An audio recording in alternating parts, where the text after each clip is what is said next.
The universe was old, much older than any single species could fully understand. Stars had lived and died 1,000 times before the first creature on any planet looked up at the sky and wondered what was out there. And in all that time, across all those years, a simple truth had settled into the bones of every spacefaring civilization. The strong took from the weak and the weak disappeared. The Galactic Sovereignty Council had existed for 11,000 years. It was made up of 12 species, each one powerful, each one ancient, and each one very comfortable with the way things worked. They met in a great chamber that floated in orbit above a dead star, a place they had chosen because it belonged to no one, and therefore reminded everyone who sat inside it that ownership was something you earned with power, not with presence. On this particular day, the council was doing something it had done many times before. It was adding a name to a list. The list was simple. It did not have dramatic title. It was called, in the dry language of sovereignty, administration, the developmental observation registry, pending action. What that meant in plain terms was a list of worlds that were about to be taken. High Executor Veth Caros of the Dominion species sat at the head of the chamber table. He was tall and gray-skinned with forearms and eyes the color of deep water. He had been High Executor for 300 years. He had added 41 worlds to the list in that time. He did not think of it as conquest. He thought of it as management. The world in question, said the data reader beside him, a small and careful creature named Os, sits in a quiet system, single yellow star.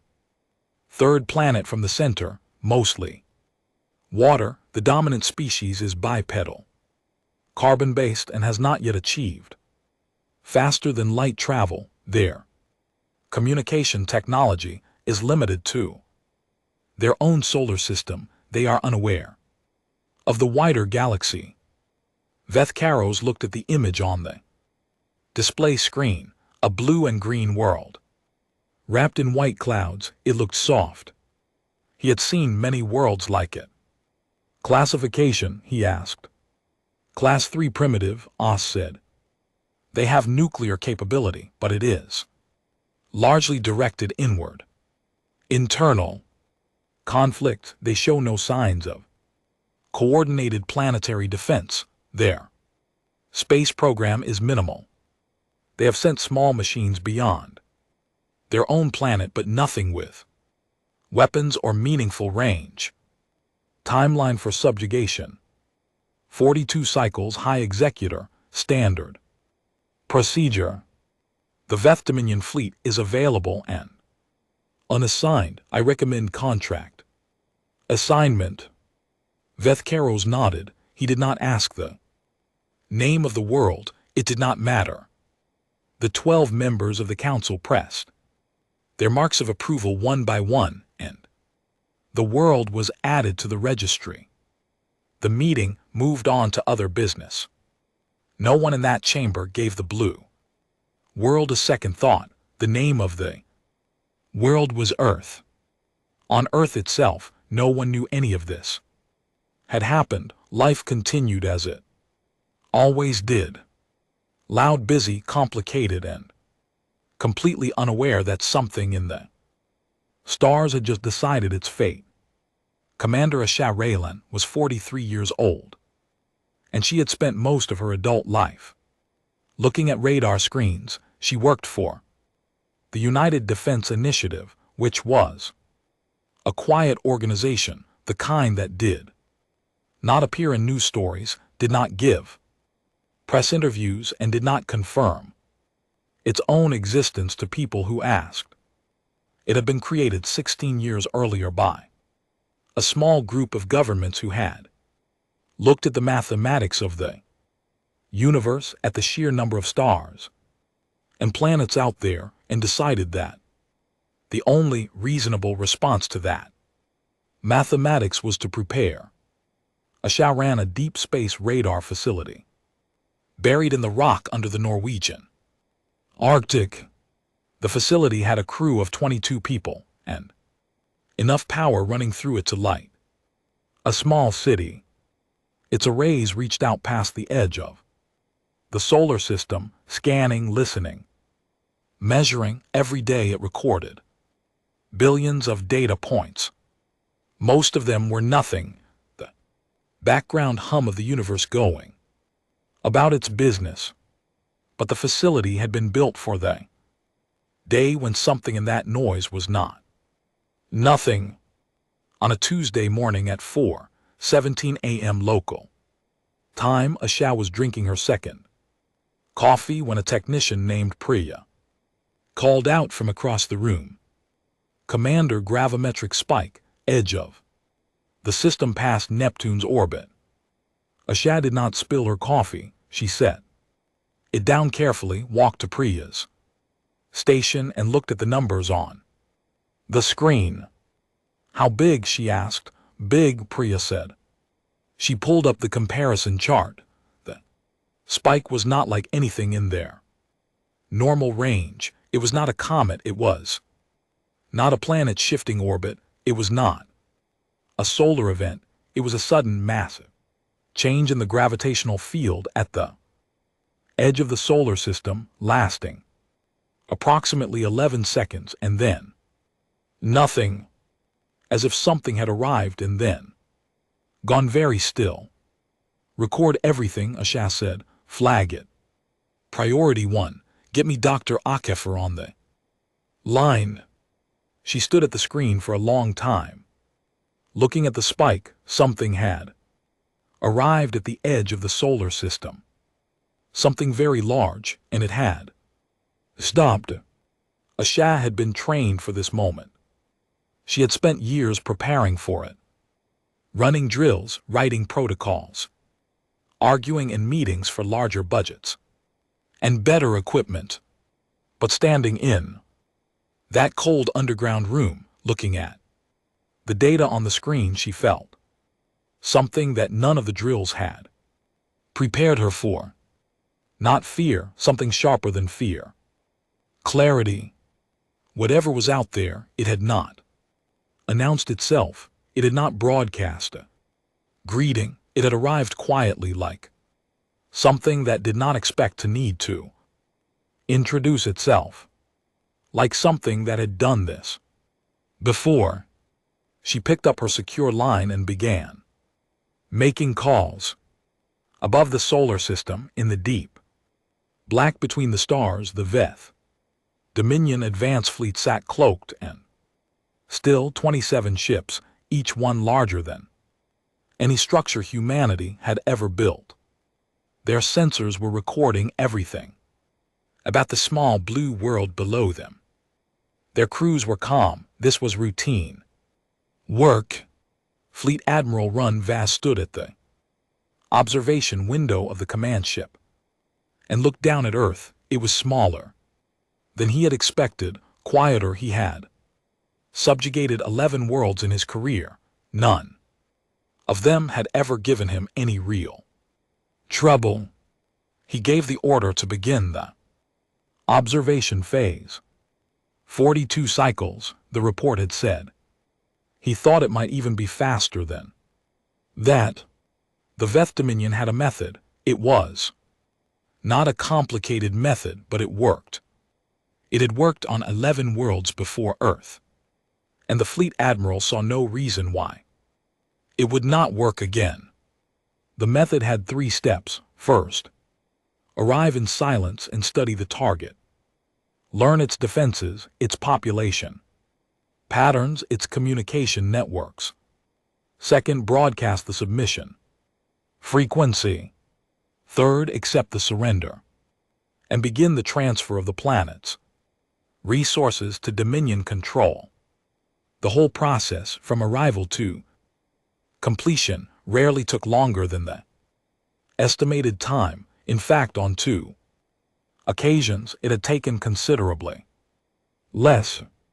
The submission frequency was the most important part. It was not simply a signal, it was a weapon built entirely from sound and mathematics, a carefully engineered broadcast that, when received by a biological brain of sufficient complexity, produced a specific and overwhelming emotional response. The Dominion scientists had spent centuries perfecting it. When a species heard the submission frequency, they felt it in their bones, in their blood, in the deepest parts of their minds. They felt that they were small, that they were alone, that whatever they had built, whatever they had achieved, it meant nothing against what was coming. They felt that resistance was not just impossible, it was absurd, laughable. The instinct to fight simply switched off. It did not kill, it did not need to. A world that felt that way gave up. Without a shot being fired, Fleet Admiral Run Vaz gave the order to broadcast after the first observation cycle. His crews had cataloged Earth's defenses, modest surface-based radar, handful of satellites, small atmospheric craft with limited range weapons, standard class 3 profile, nothing remarkable. He almost felt sorry for them. The submission frequency went out at full power, aimed directly at the third planet. It would take approximately 6 minutes to reach the surface at this range. Run Vaz poured himself a drink and waited in the underground facility. In the Norwegian Arctic, Priya was the first to notice the new signal. Commander, her voice was careful, controlled. We're picking up a directed transmission incoming. It's aimed at us, aimed at the planet. Definitely not natural. It's layered, complex. Never seen anything like this. Asha was already at her side. On the screen, the signal looked like a living thing. It had structure within structure, patterns inside patterns, rhythms that shifted and cycled in ways that felt almost deliberate, almost intentional, in the way that a human heartbeat was intentional, not designed but built by something that had a purpose. Record it. All of it. Get every array on it, Asha said, and get me Dr. Akafer's signal team now. The signal team worked through the night, 11 hours, 3 shifts, coffee, and no sleep, and a lot of arguing about what they were looking at. The signal was unlike anything in any database Earth had ever built. It did not match any known natural phenomenon. It was clearly artificial.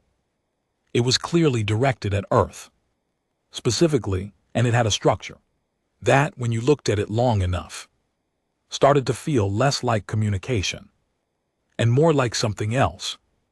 Dr. Akafer finally put words to it at 6:00 in the morning, with red eyes and a voice that was very quiet. It's designed to be received, she said, not read, not decoded, just received, like it wants to get inside you. Asha looked at her. What does that mean? It means whoever sent this didn't build it to talk to us. They built it to make us feel something. The signal team classified it as a potential hostile psychoacoustic transmission, a communication designed to affect behavior rather than carry information. That classification triggered a protocol that had been written 6 years earlier by a woman named Dr. Shen, who had spent a lot of time thinking about what an alien attack might look like, and had decided it probably would not start with something you can see coming.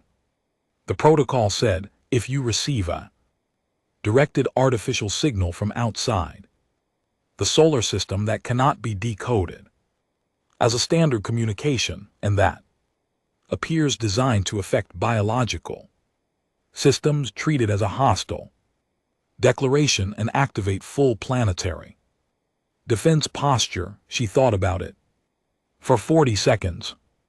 Then she authorized the activation. Across the planet, things began to wake up. The United Defense Initiative's global network was not well known. It was not supposed to be. It had been built quietly over many years, funded through budgets buried inside other budgets, staffed by people who signed agreements promising they would never speak about their work in public. It existed because a small group of people had looked at the mathematics of the universe and decided that hope was not a strategy. Deep space radar arrays that had been running in passive mode switched to active scanning.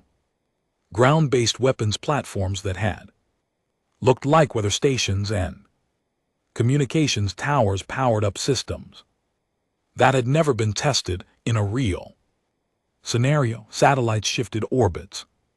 Hardened relay stations broadcast authentication codes to each other across the planet, confirming they were still there, still connected, still ready. And then, following the final step in the protocol, the step that HFY's predecessor had called the most important thing they would ever do, Earth broadcast its response. The response was not a greeting. It was not a question. It was not a plea.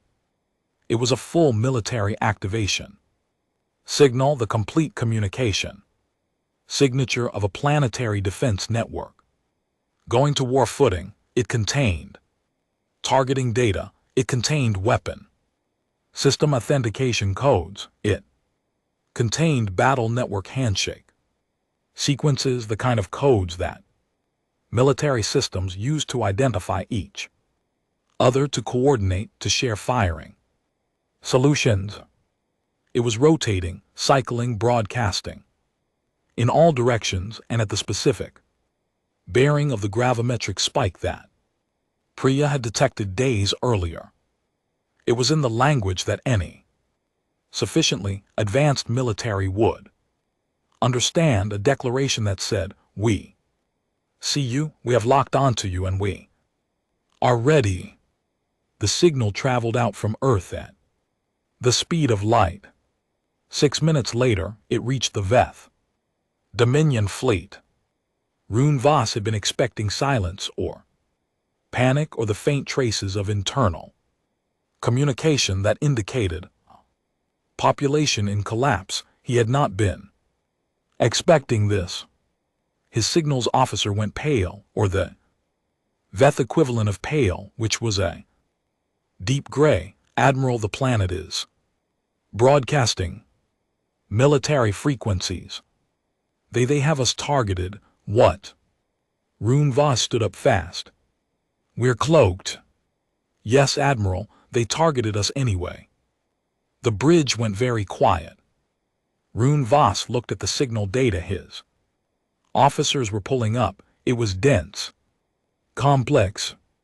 The targeting packages embedded in Earth's broadcast had already accounted for the fleet's position with precision. That should have been impossible for a Class 3 civilization. The battle network handshake codes were structured in a way his analysts had never encountered. But there was no question about what they were. They were an invitation to respond. They were a signal that said, "Identify yourself or be treated as hostile." He ordered a full stop. He ordered all weapons powered down. He ordered his analysts to begin decoding in full. And then he sent an emergency report back to the Sovereignty Council. The report was short. It contained the raw signal data, his analysts' preliminary findings, and one sentence of personal assessment from Rune Voss himself, a man who had subjugated 11 worlds and had never once hesitated I recommend we do not respond until we understand what we are dealing with. The Sovereignty Council chamber had a sound when things were normal. It was the sound of controlled power. Low voices, careful language, the soft movements of creatures who had been governing the galaxy for thousands of years and were very used to doing so. It was a dignified sound, a confident sound. Velteref had never heard the chamber sound the way it sounded now. He was 26 years old by sovereignty, counting, very young for a diplomat. Young enough that he had only recently been given his own desk in the council's outer offices. He had never been inside the main chamber before today. He had been called in because someone needed to carry documents and because his superior had taken one look at the emergency session notice and decided he had a stomach ache that required immediate attention. So Velteref was there holding documents no one was asking for, standing against the wall, watching 12 of the most powerful species in the known galaxy argue at the tops of their voices. The emergency session had been called after Fleet Admiral Rune Voss's report arrived. The report had been distributed to all 12 council members simultaneously. The reading of it had taken, on average, about 4 minutes. The chaos that followed had been going on for 2 hours. The fleet should withdraw immediately, said the representative of the Seth collective, a being made mostly of soft tissue and strong opinions. We are not equipped to handle an unknown military classification. Withdrawing signals weakness, said High Executor Vethkaris, though his forearms were crossed tightly against his chest in a way that Teref had learned meant he was not as certain as he sounded. We do not withdraw from Class 3 worlds. This is not a Class 3 world, said someone else, and that sentence landed like a stone in a still pond. Everyone felt the ripples. The document that Velteref was holding, which he had, out of pure curiosity and boredom, already read 3 times, contained the full analysis of Earth's broadcast signal. The Dominion's best signal analysts had spent 72 hours on it. Their conclusions were written in careful, measured language, but the meaning was very clear. Earth's military broadcast was not the panicked output of a frightened species grabbing at every available communication tool. It was structured, layered. The targeting packages embedded in it described attack vectors for multiple Dominion-class vessels simultaneously, which meant whoever built them had known or at least planned for the existence of multiple Dominion-class vessels. The battle network handshake codes were structured in a framework that the analysts had never encountered, but when they modeled it, they found it was significantly more efficient than anything the Dominion currently used. And the most disturbing detail of all, Earth had detected the cloaked fleet. Not approximately, not in the vague sense of sensing something wrong. They had detected the fleet's position with targeting precision, which meant their sensor technology, whatever it was built from, could see through Dominion cloaking. No Class 3 civilization was supposed to be able to do that. No Class 3 civilization had ever done that. The Dominion had used that cloaking technology on 47 worlds and had never once been detected during the observation phase. After 2 hours of arguing, High Executor Vethkaris proposed that someone go and look at the rest of Earth's history, military records, technological development, any information they could extract from Earth's own communications. That might explain how a world that looked like a Class 3 had developed sensor technology of this kind. The research team reported back in 6 hours. Their findings were read aloud. A chamber that was now very quiet. Earth had been in almost continuous armed conflict somewhere on its surface for the entirety of recorded history. Its species had invented, refined, and replaced weapon systems at a rate that was statistically 3 to 4 times faster than any other Class 3 species the sovereignty had ever catalogued. They had developed nuclear weapons while still fighting with aircraft that used propellers. They had built intercontinental ballistic missiles while still trying to cure common diseases with early antibiotics. The pace of their military development was, the research team said carefully, difficult to explain by normal modeling.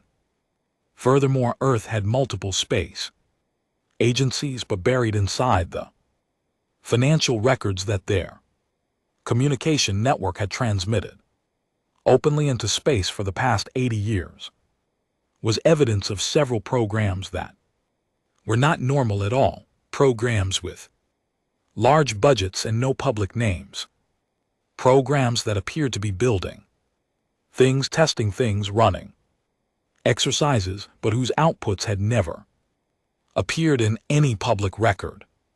Earth, in other words, had been preparing for something quietly for a very long time. They knew, said the Seth representative very softly, or they expected, they'd built for this. The chamber was silent. Then someone leaked the report. No one ever found out who did it. It might have been a junior staffer. It might have been one of the 12 representatives, hoping to shift the political weight of the situation by making it public. It might have been an accident, but within 3 days of the emergency session, the full text of the Dominion's analysis was traveling through the galaxies, communication relays at light speed, and there was nothing anyone could do to stop it. The reaction was not calm.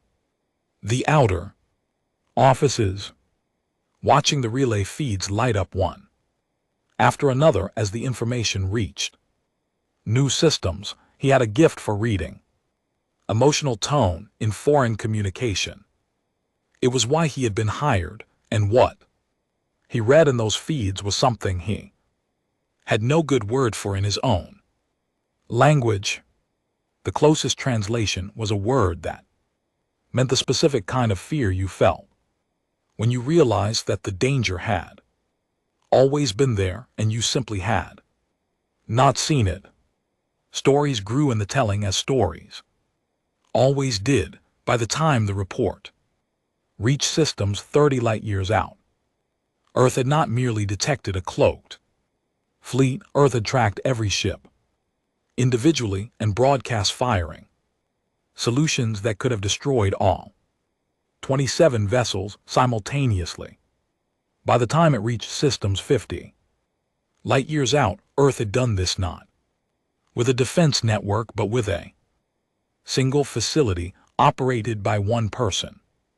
By the time it reached the farthest relay stations, the story was that Earth had known about the Sovereignty Council for decades and had been waiting patiently, quietly, with all weapons charged for exactly this moment. None of these things were true, but the truth Velterra thought was strange enough on its own.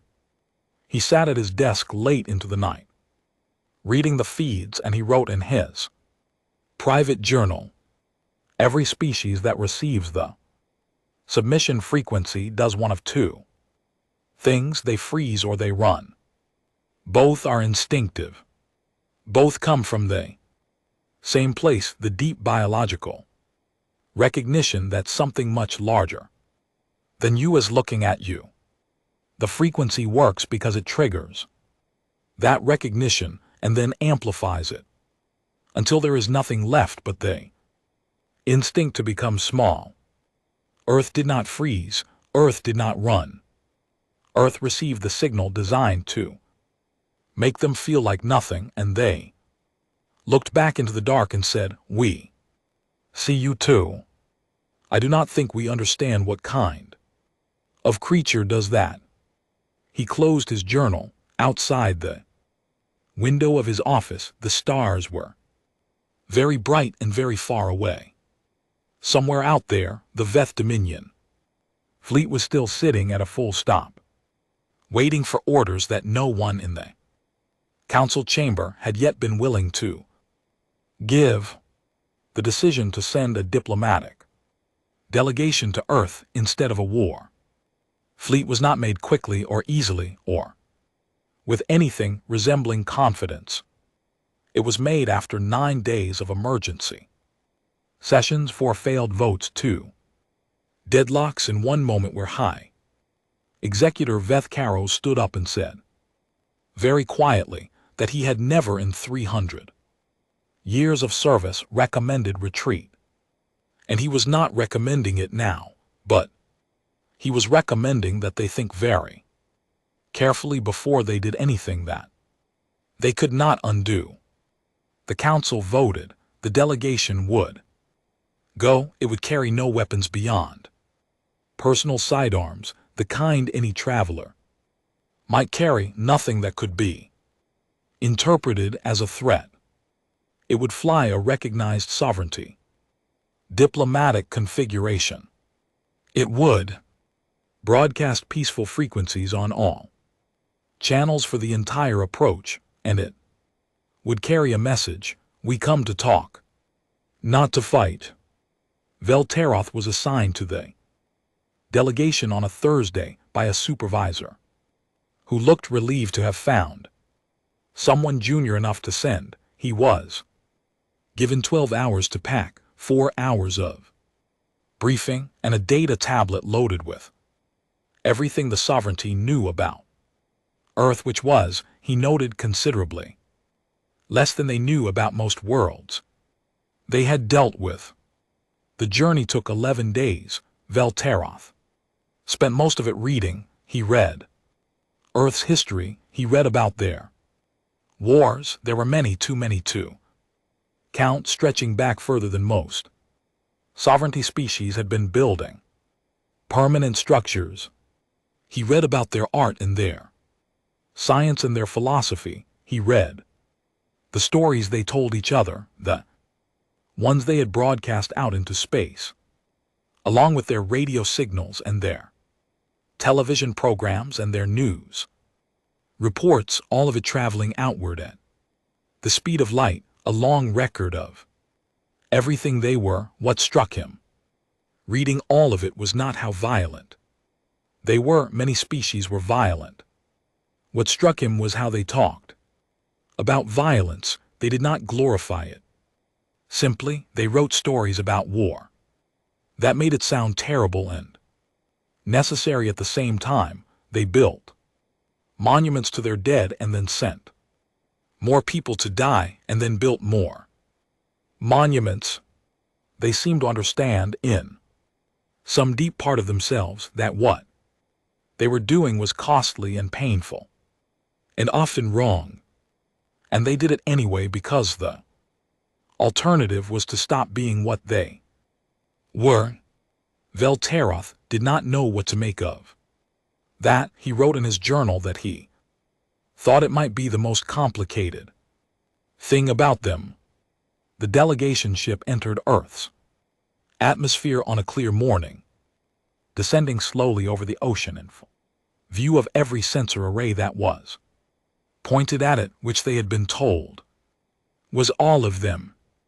They landed in a flat open space that Earth's Defense Organization had chosen, a wide airfield, nothing for kilometers in any direction, nothing that could be used for ambush, clean lines of sight everywhere. Asha Raywin was there when they landed. She stood at the edge of the landing area with 6 other people, 2 Scientists, 2 translators, 2 advisors who had spent the past 9 days doing nothing but preparing for this. She watched the ship touch down. She watched the ramp lower. She kept her face calm and her hands still. She had read every piece of intelligence they had on the Dominion fleet. She knew what the fleet had originally come to do. She knew about the submission frequency. She knew the fleet had stopped when Earth broadcast back. She had spent 9 days thinking about what that meant, about what kind of species stopped when the expected victim looked up. She had decided that it meant they were not stupid, which was both reassuring and complicated. The delegation came down the ramp. There were 7 of them, 4 Veth, 2 Seth representatives, and 1 small creature that Velteroth's file identified as an os, which apparently served as a data reader and record keeper. They were wearing diplomatic colors, moving carefully, broadcasting peaceful intent with every gesture. Velteroth came last. He was the youngest on the delegation by a significant margin, and he had been told to observe and to listen and to speak only when spoken to. He stepped onto Earth's soil and felt the gravity slightly heavier than he was used to, and breathed air that smelled of salt and green things and something he could not identify. He looked at the humans across the landing area. They looked back. They were smaller than he had expected. The files had told him the average height, but somehow he had imagined them larger. They stood straight, these 7 humans, with their hands visible and their faces open. They did not look afraid. They looked like people who had been waiting for a meeting they had already prepared for.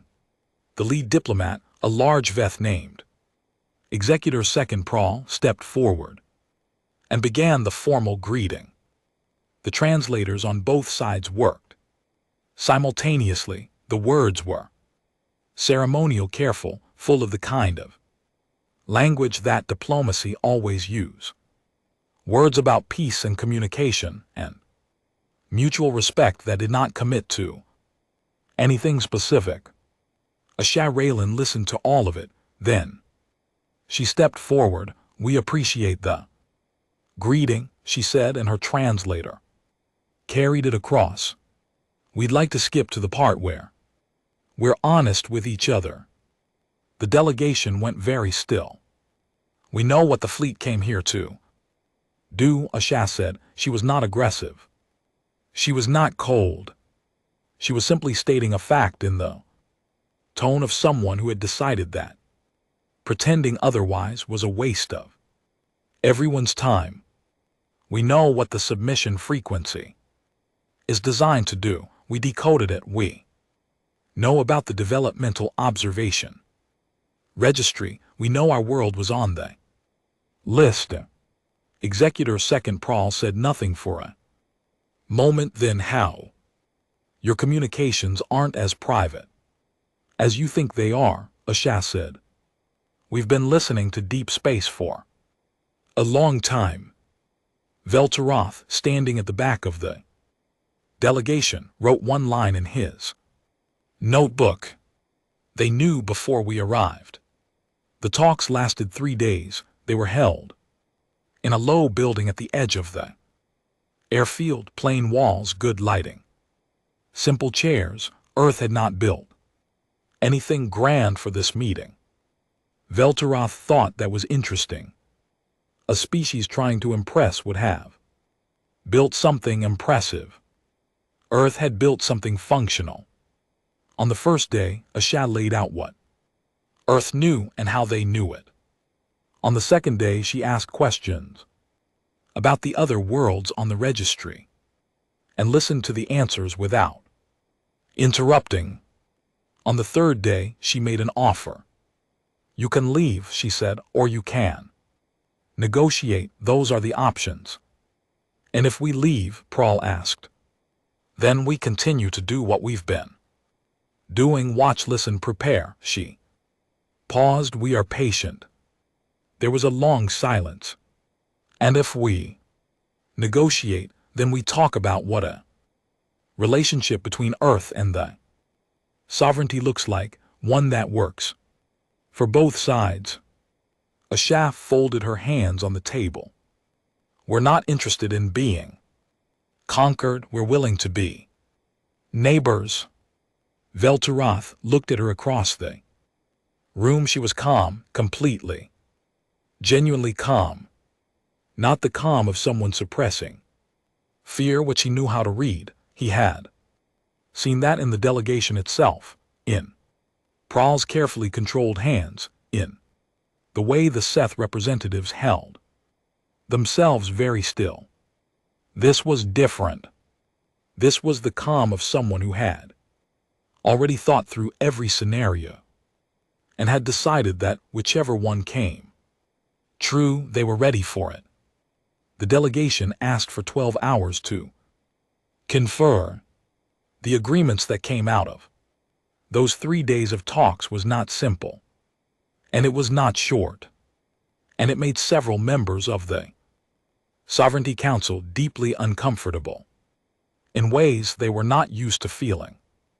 It was also, Velterath thought later, the first document in 11,000 years of sovereignty history that had been negotiated by a species that had not already been a member of the sovereignty for at least 500 years before sitting down at the table. Earth's terms were not demands. They were careful, specific, and clearly the product of a great deal of thinking, done long before anyone from the sovereignty showed up. HFY Raylan presented them on the morning of the second day with a data document that her team had prepared and a voice that never rose above conversational volume. Earth wanted full disclosure of every species currently listed on the Developmental Observation Registry, all 43 of them, with full details of what their situation was, where the fleet assigned to them was, and what the timeline looked like. Earth wanted observer rights on all future Dominion contracts, which meant a human representative present for any sovereignty action involving an uncontacted species. Not a veto, an observer, someone watching. Earth wanted a seat on the Sovereignty Security Council, the inner body of 5 species that made the actual decisions about who got added to the registry, who got removed, and what happened to worlds that resisted. The seat would be non-removable by vote. It could only be given up voluntarily. And Earth wanted the submission frequency decommissioned permanently. The sovereignty delegation sat with these terms for a full day. There were a great many private conversations in that time. Velterath was present for some of them, and what he heard was not outrage. It was something closer to calculation. The council species were not idealists. They were very old and very practical, and they could recognize when the balance of a situation had shifted. The balance had shifted. They had come to Earth expecting to negotiate from strength, and they had found that the shape of the room was different from what they had expected. Earth was not asking for permission to be free. Earth was asking for specific things with specific reasons, and was offering in return something that the sovereignty actually needed. A species with sensor technology that can see through Dominion cloaking, with military coordination systems that were more efficient than anything the sovereignty currently used, and with what appeared to be a genuine interest in the welfare of worlds that had no one else looking out for them. The agreement was signed on the morning Of the third day, all 43 worlds were removed from the registry. The submission frequency decommissioning would take 18 months. The observer program would begin immediately. Earth's seat on the Security Council would be officially granted at the next formal session. Velteroth watched as Raylan sign the document.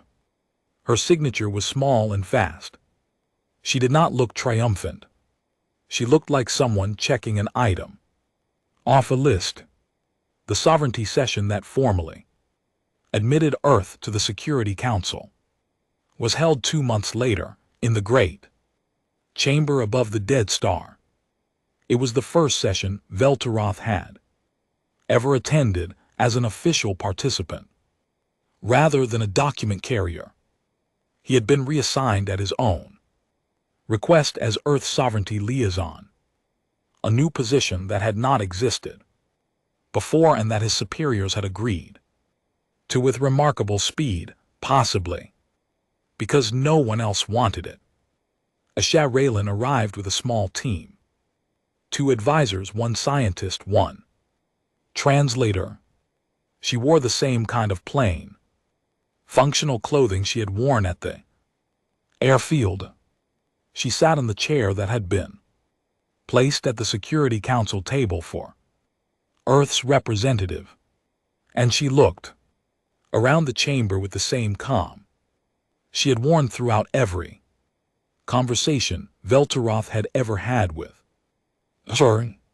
The 12 council representatives looked back at her. Several of them had, at various points over the past 2 months, argued in private that agreeing to Earth's terms had been a mistake. Several of them still believed it. All of them had, in the same private conversations, concluded that the alternative would have been worse.